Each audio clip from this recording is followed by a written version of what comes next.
En fait, je vais un peu plus loin dans cette démarche que simplement l'idée d'un islam enraciné, parce que tout le monde parle d'un islam de France. Les grands intellectuels musulmans, les grandes associations musulmanes, les politiques, tout le monde dit on veut un islam de France. La question est de savoir qu'est-ce qu'on met derrière. Parce qu'effectivement, vous aurez aussi des musulmans qui vont vous dire ça n'existe pas, il n'y a pas d'islam de France, pas d'islam d'Algérie, pas d'islam d'Arabie, il y a un islam, c'est l'islam du prophète, l'islam authentique. Ce qui est aussi vrai, parce que l'islam en tant qu'expression théologique originelle, avec des fondamentaux en termes de dogmes, en termes de pratiques religieuses, etc., l'essentiel, entre guillemets, a déjà été dit à l'origine. Il est conservé dans les sources classiques et il doit être compris comme les premières générations l'ont compris dans ses fondamentaux. Sauf que l'islam, ce n'est pas simplement une foi et une pratique ou un dogme, c'est aussi une expression sociale à l'extérieur dans la cité. Et donc tout le monde dit effectivement on veut un islam de France, un islam français, un islam, certains parlent d'adaptation de l'islam ou de la théologie musulmane au contexte français, etc. Moi je pense que c'est déjà un débat de retard. Pourquoi?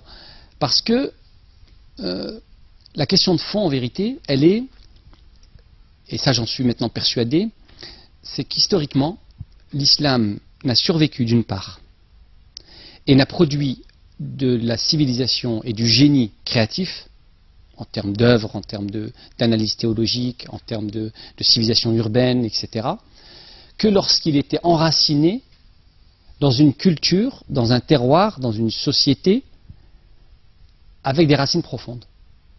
Autrement dit, dans des cultures déracinées, puisque nous, les héritiers de l'immigration, finalement, nous sommes des héritiers de cette immigration, et on est comment dirais-je, on est porteur d'un héritage familial, culturel, folklorique, etc. Et ces résidus de culture fait que dans nos familles, cette mémoire familiale plus ces différents éléments de culture constituent une partie de notre identité. Mais ce ne sont pas des cultures complètes. C'est des restes, ce qui fait que le jeune d'origine algérienne, le jeune d'origine marocaine, le jeune d'origine africaine, avec la diversité des pays d'Afrique, le jeune turc, etc., sont tous porteurs à la fois d'une mémoire familiale, mais aussi d'un certain nombre d'éléments de culture et de tradition qui constituent une partie de son identité. Mais il est aussi socialisé dans la société française, il a en général été à l'école, il a, pour certains, une culture dite urbaine, des références musicales, etc. etc. Et c'est ce patchwork de sources qui constitue finalement l'identité de la personne. Si j'en reviens à mon postulat de départ, que l'islam ne survit que dans une culture enracinée et forte, ce qui fait que l'islam, malgré les vicissitudes de l'histoire, a survécu dans les Balkans et a produit un islam des Balkans, propre aux Balkans, en référence avec l'anthropologie des gens des Balkans, leurs traditions, etc. Si les premiers Arabes qui sont arrivés en Chine, en Asie, ont fondu ensuite dans les populations asiatiques, mais ont enraciné ce noyau irréductible de l'islam dans ces sociétés, ensuite ces sociétés, parce qu'elles sont pérennes, parce qu'elles ont continué à évoluer culturellement, parce qu'elles ont continué à développer leur richesse culturelle, mais en adoptant le noyau irréductible de l'islam, l'islam s'est sauvegardé et a produit de la civilisation. Or, quand on dit islam de France, on ne dit rien en même temps, parce que pour l'instant, il est rattaché à des populations qui sont porteurs d'une multitude de cultures, qui par définition, même pour ceux qui se disent je suis arabe, il faut préserver nos cultures, parce que bon, les articles ont eu j'ai eu beaucoup de droits, beaucoup de réponses, de critiques, je ne vais pas abandonner le couscous pour le cassoulet, etc. Ce qu'on oublie, c'est que l'islam de France, c'est d'abord un islam avec une diversité ethnique, et donc une diversité d'héritage juridique. Il y a beaucoup de difficultés à pouvoir produire une théologie commune. Quand on a un héritage, par exemple, en droit hanafite de Turquie, quand on a un héritage d'un islam soufi africain, quand on a un héritage d'un islam malékite pur et dur comme ceux de nos parents d'origine algérienne, ou voire même pour certaines populations berbères, un mélange de droit malékite imprégné de droit coutumier.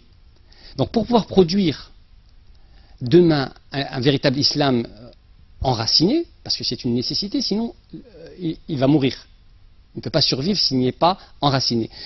Ça sous-entend quoi? Ça sous-entend non seulement, puisque tout le monde parle d'islam de France, qu'on est d'accord sur un islam de France, mais c'est un islam qui est véritablement inséré dans une culture homogène. C'est ce qui signifie, par logique, qu'il doit se détacher, et là c'est vrai que ça soulève beaucoup de débats, de discussions et de ressentiments, et parfois même de violence, parce qu'on a l'impression qu'on est en train de dire à ces musulmans d'oublier ce qu'ils sont. C'est pas ce que je dis. Je dis que ma génération, par exemple, est déjà socialisée. Elle a déjà une mémoire familiale, une posture culturelle, etc. Mais je ne suis pas obligé de transmettre à mes enfants ou à mes petits frères ou demain à mes petits-enfants l'essentiel des éléments de culture que j'ai acquis par mes parents, qui sont déjà inférieurs à ce que mes parents avaient, par définition, puisqu'il y a acculturation progressive. Le pire dans tout ça, et ce qui est problématique, c'est que cette acculturation, même ceux qui se revendiquent des cultures d'origine, qui se disent arabes, etc., savent pertinemment que l'acculturation progressive amène les générations à perdre cet héritage. Mais le grand défi et la grande misère, quelque part, c'est que cette acculturation progressive se fait au profit de quoi? Se fait au profit d'une idéologie, d'une conception du monde, d'une représentation, d'une world culture, qui est en vérité celle voulue par le système.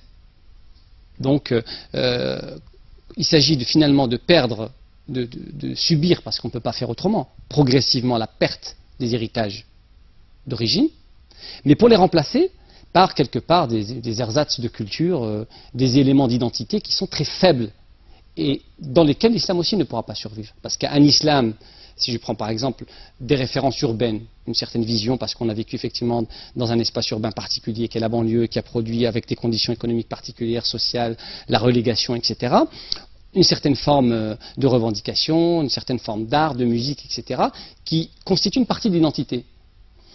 L'islam qui survit dans ça, ça donne par exemple la fouine. Ça donne un rappeur qui certes se définit comme musulman, et puis, dans ses vidéos, on les trouve sur le web, il dit oui, nous le vendredi, on va avec mes potes, on va au Jumu'ah, donc à la prière du vendredi, on fait des doigts, donc il utilise véritablement un vocabulaire théologique, donc on va à la prière du vendredi, on fait des invocations, et il ajoute juste derrière, et le lendemain samedi, avec les mêmes potes, on va avec des filles dans les hôtels, etc.